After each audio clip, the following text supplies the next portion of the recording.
저희 장인어른이 고자, 석자, 윤자로 그 군산 인피면 그 하갈리에서 태어나셔서 군산 사범 나오셔가지고 고시하셔서 변호사로 계십니다. 저 고건 총리의 그 친형이세요. 네, 그래서 저희 그 돌아가신 할머니랑 장모님 묘도 그 하갈리에 있고, 지금 저희 어머니와 아버님은 이제 전주여고와 전주고등학교를 나오셨는데, 전주에서 군산을 오다 보니까 저희 그 집안에서 저희 처가 쪽으로 지금 오는 하루 일정을 잡히게 됐습니다. 네, 감사합니다.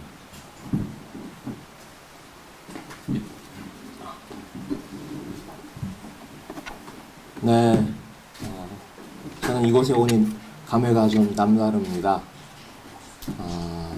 딱 2달 됐네요. 2월 3일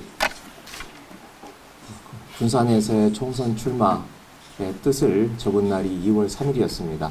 2달 만에 다시 이 자리에 서게 되리라고는 생각을 못했는데 이런 일도 벌어지는구나 싶습니다. 제가 다시 이 자리에 서게 되는 과정, 그것 자체가 열린민주당의 특색, 장점을 나타내는 한 단면이라고 생각이 듭니다. 제가 제 부동산 문제로 뜻을 접을 수밖에 없었던 과정에는 당시 더불어민주당의 검증위원회가 제 문제에 대해서 아무런 문제가 없다라고 공개적이고 대외적으로 밝혔음에도 당 지도부의 판단으로 제가 뜻을 접을 수밖에 없었습니다. 하지만 열린민주당에서는 제가 별도로 무슨 공천 신청을 한 것도 아니고 출마의 뜻을 밝히지도 않았습니다. 하지만 당원들이 불러내서 다시 한번 도전의 기회를 주셨고, 당원과 선거인단 6만 7만 명에 이르는 당원과 선거인단이 저에게 4번이라는 번호를 부여해 주시면서 김의겸 제 문제에 대해서 한번 국민적인 판단을 받아보라 라고 하는 기회를 주셨다고 생각합니다. 저는 그런 국민 당원과 선거인단 국민의 요구를 대단히 영광스럽게 받아들이고 또 한편으로는 무거운 책임감으로 받아들이고 있습니다. 열심히 노력해서 좋은 결과를 만들어내도록 하겠습니다. 군산에 계시는 특히 지난 몇 달 동안 지난해 연말부터 저를 지지해 주셨던 분들 계속 뜨거운 관심과 성원 좀 부탁드립니다. 제가 비록 이번에는 비례 후보, 전국 단위의 비례 후보로 나섰지만 저를 낳아주고 길러준 군산의 경제적 어려움, 그리고 소생하려고 하는 그 뜨거운 열기 누구보다도 잘 알고 있습니다. 군산의 지역구, 곧 탄생하게 될 지역구 의원과 함께 더불어 손을 잡고 군산 경제 발전을 위해서도 힘을 쓰겠습니다. 많은 관심과 성원 부탁드리겠습니다. 고맙습니다. 네, 보통 지역구가 국회의원 1명씩인데 군산만 2명의 국회의원을 가지게 되셔서 매우 감회가 남다르실 것 같고요. 마지막으로 우리 외가가 또 우리 군산 익산이라고 하셨죠? 아니요, 아직. 어머니. 네. 우리 정윤희 후보님 또 모시고 말씀 듣도록 하겠습니다. 네, 반갑습니다. 열린민주당 비례대표 후보 정윤희입니다. 비례대표 정윤희입니다. 저는 국민공천을 통해서 13번으로 추천을 받았습니다. 그래서 우리 군산 시민들께서 많이 지지를 해주시면 저도 꼭 당선을 해서 군산에 꼭 내려와서 인사를 드리는 기회가 있었으면 좋겠습니다. 저는 전주에서 태어났고요. 그리고 군산에 오기 전에 익산에 들렀다 왔는데, 익산은 저희 어머니의 고향입니다. 그리고 군산은 저희 아버지의 고향이고요. 지금 현재 부모님 두 분 부모님께서 지금 군산에 소룡동에 살고 계세요. 그리고 친할아버지와 친할머니께서 이제 돌아가셨는데 군산에 대하면에 사시다가 돌아가셨는데 저희 외할머니께서는 지금 살아 계세요. 네, 외할머니가 지금 음파 호수공원에 있는 그 나온동에서 지금 살고 계십니다. 그래서 제가 이렇게 군산에 내려와서 이렇게 군산 시민들 이렇게 뵈니까 정말 감회가 새롭고 따뜻한 정이 느껴집니다. 저희 열린민주당이 어떻게 보면 그 시대적인 소명을 갖고 모두 출마를 했고 그리고 국민공천을 받아서 지금 새로운 시대를 좀 열어가려고 열심히 뛰고 있습니다. 그래서 새로운 정치 생태계가 좀 바뀌는 시점이라고 보고 있고요. 그동안 그 김대중 대통령님의 정신 그리고 노무현 대통령님의 정신과 그리고 정말 추운 겨울날 촛불 들었던 그런 한 시민의 그 국민의 입장으로서 이번 총선이 매우 중요하다고 생각을 합니다. 그래서 꼭 반드시 승리를 해서 문재인 정부가 꼭 성공을 하고 그리고 정말 사람다운 사회가 만들어지도록 열심히 일을 하겠습니다. 제가 13번이기 때문에 모두 응원을 해주셔야 됩니다. 네, 감사합니다. 이제 자유롭게 질문하시면 저희가 답변 드리는 형태로 간담회를 진행할까 합니다. 네. 유튜브 농촌사랑 수소인데요. 제가 네. 군산에서 태어나서 초, 중, 고등학교까지 군산에서 나왔어요. 그래서 최근에 이제 물론 서울에 좀 있다가 시골에 지금 내려온 지 한 4년 됐는데요. 제가 첫 번째 질문은 우리 지금 김부영 대통령 후보님께 군산에 최근 한 2년 동안에 지금 현대 조선, 그러니까 그 조선소가 지금 폐업한 상태고요. 두 번째는 지금 GM 배우가 또 거의 철수를 했거든요. 그래서 최근 2년 동안에 전국에서 인구 유출 규모가 제일 많은 도시가 군산이에요. 한 2만 명 이상 유출이 됐다고 하거든요. 그래서 어떤 식으로 우리가 물론 이제 군산 시민이나 시에서도 더 적극적으로 기업을 유치해야 되겠지만 국회에 들어가시면 바로 일가가 인피 바로 옆 동네가 저희 동네거든요. 그래서 좀 이렇게 고향 대향심을 좀 가지시고 좀 더 뭔가 정책적으로 혹시 생각한 게 있으시면 오늘 좀 말씀해 주시고요. 두 번째는 제가 김무경 후보님은 지난번에 언론개혁에 질문을 했는데 울산에서 또 학교를 계속 다니셨고 그래서 새만금 청이 최근에 작년에 그 가을에 개청을 했거든요. 그래서 그거를 개청 지금 새만금 시작한 지는 굉장히 오래됐어요. 근데 실질적으로 진전된 사업은 별로 없거든요. 요 근래 그 안에 길을 하나 냈을 뿐이고 아무것도 거기에 수년 동안 지금 방치된 상태예요. 그러니까 한다고는 많이 했지만 실질적으로 이루어진 건 없고 이번에 개발청이 하고 예산이 부여되고 이렇게 됐거든요. 그래서 이제 김의겸 후보님이 부산이기 때문에 나중에 중앙에 가시면은 언론 쪽으로라도 좀 많이 좀 부산에 그 새만금 쪽으로 좀 부각시켜서 실질적으로 언론이 또 도와줘야 되는 부분이 있기 때문에 그 부분에 관해서도 두 분한테 따로따로 각각 질문을 다른 분이 많이 계시니까 질문을 드리고 싶습니다. 네, 이상입니다. 네, 켜져 있는 거죠. 제가 보기에는 제가 여러분 알려시다시피 제 큰 장점이자 단점인 솔직함을 말씀드려야 될 것 같습니다. 솔직히 저도 군산이 경제적으로 굉장히 어렵다는 것은 아는데 그거에 관련해서 이렇게 뾰족한 어떤 대책이 있을까에 대해서는 저 자신도 상당히 비관적입니다.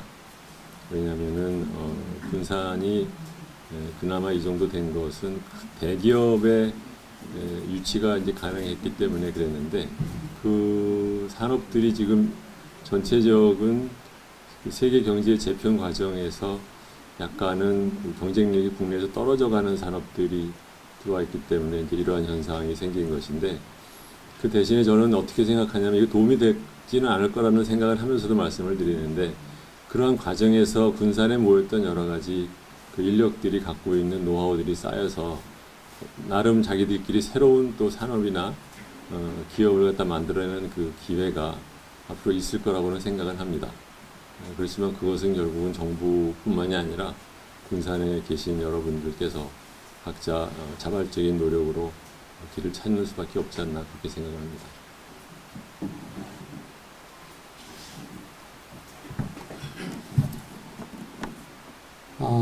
제가 조금 우리 주단장님 말씀에 조금 더 덧붙인다면 군산 시민들이 가장 관심을 가지고 있는 분야가 현대중공업 군산조선소의 재가동으로 알고 있습니다. 제가 군산에서 선거운동을 하는 기간 동안에 현대중공업 최고위 관계자 그리고 전직 국방부 장관 등과 이 재가동 문제에 대해서 협의를 해오다가 제가 중간에 뜻을 접어서 그 문제에 대한 결과물을 내놓지는 못했습니다. 이 조선소 재가동 문제는 국제적인 수요의 문제가 분명히 존재를 하고 있기 때문에 그런 방식보다는 국가에서 특히 우리의 그 군수물자, 수송함, 또 군함 등의 구축 선박 건조의 문제가 있는데 그런 쪽으로 어떤 수요를 만들어서 해나가는 방안에 대해서 검토를 했었습니다. 그리고 국방부 쪽으로부터 충분히 검토하다 할 만하다라고 하는 답변을 들었고 그 문제에 대해서 군산에서 좀 더 후보들이 적극적으로 좀 검토를 해주면 저도 그분들과 같이 힘을 좀 합쳐 나갈 생각입니다. 두 번째로 상원금 문제에 대해서는 사실 굉장히 수십 년 된 오래된 숙제인데 일단 문재인 대통령이 제시했던 태양광 그리고 전기차 클러스터를 두 축으로 좀 더 속도 있게 그리고 박진감 있게 추진하는 게 우선적인 해답이다라고 생각을 하고요. 전주와 군산을 잇는 동서도로 그리고 신항만 건설, 공항 증축 이런 문제 등을 좀 더 규모 있게 그리고 속도감 있게 진전시키면 나름의 좋은 성과를 거둘 수 있지 않을까 그렇게 생각을 합니다.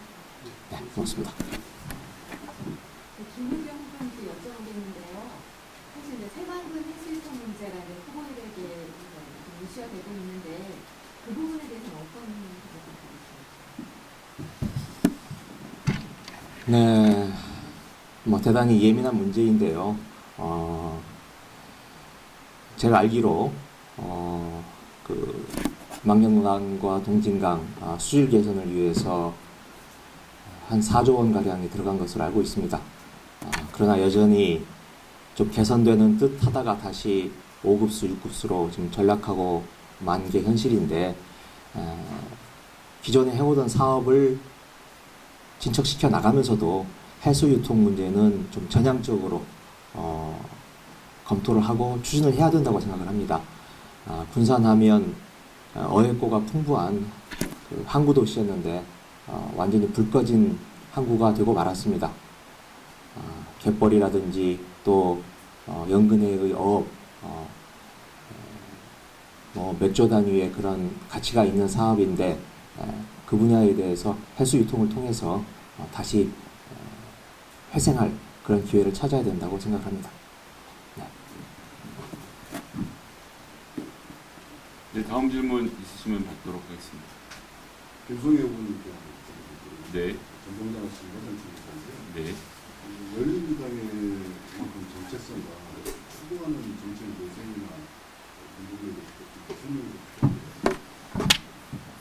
예, 열린민주당은 처음부터 끝까지 당원들의 열린 캐스팅 후보들을 당원들이 선정하고 직접 이제 제안하고 의사를 묻고 당원들이 순번을 정하고 여기까지 왔습니다. 그래서 이제 혹자들은 매운맛 민주당이란 말도 표현을 하시고 즉 정치적으로 좀 더 능동적인 그리고 이제 문재인 정부의 성공을 바라는 분들의 정치적 결사체, 그러니까 당원들이 그렇단 말씀이죠. 그런 분들이 이런 사람들이면 민주당, 그러니까 문재인 정부의 성공을 함께 할 수 있는 사람들이겠다라고 생각하신 사람들을 정치인으로 추천했고 그런 분들이 그 추천에 부름에 응해서 이 자리에 왔다고 생각하기 때문에 열린민주당의 정체성은 누가 뭐라고 해도 문재인 정부의 성공을 바라는 정치적 집단이라는 것이 첫 번째고요. 그리고 그것과 마찬가지로 본인의 개개인 후보의 장점이 또 이제 제가 진짜가 나타났다는 표현을 쓰는데 개개 후보가 살아온 이력이나 이런 것들을 통해서 이 사람이 무엇을 할 사람이구나라는 정체성을 보여주고 정치를 시작했다라는 말씀을 드릴 수 있겠고요. 세 번째로는 저희가 이제 당내에서 논란이 있거나 뭔가 풀어야 될 과제가 있을 때마다 이것을 당원들에게 투표로 묻고 설문으로 묻고 그것을 대답을 듣는 과정을 통해서 지금까지 당의 그 운영 방향을 정해왔습니다.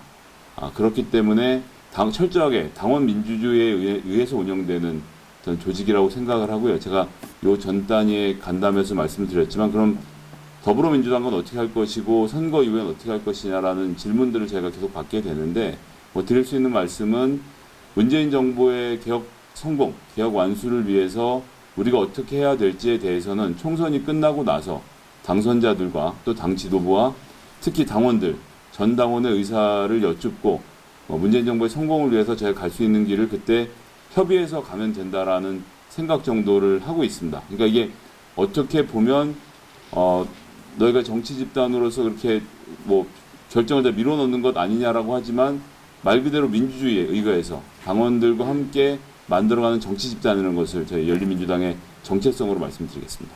혹시 그러면은 선거 후에 당이 계속 존속하는 전제하에 만들어지는 걸로 이해하면 돼요? 그러니까 이제 그 문제는 조금 전에 말씀드렸지만 총선의 결과라는 것은 선거를 치르기 전까지 사실 알 수가 없거든요. 결과가 나와봐야 되는 것이고 이 결과가 나온 속에서 문재인 정부의 하반기 개혁 안수를 위해서 어떤 것이 가장 좋은 방법이겠느냐를 지지자들과 당원들이 저는 생각해낼 거라고 생각하고요. 그것들을 당선자와 당 지도부와 함께 상의해 가는 과정을 통해서 만드는 것이 지금 당장 총선 후에 이렇게 해야지라고 제가 플랜을 잡아놓고 움직이는 것은 아니다라는 말씀을 드리겠습니다.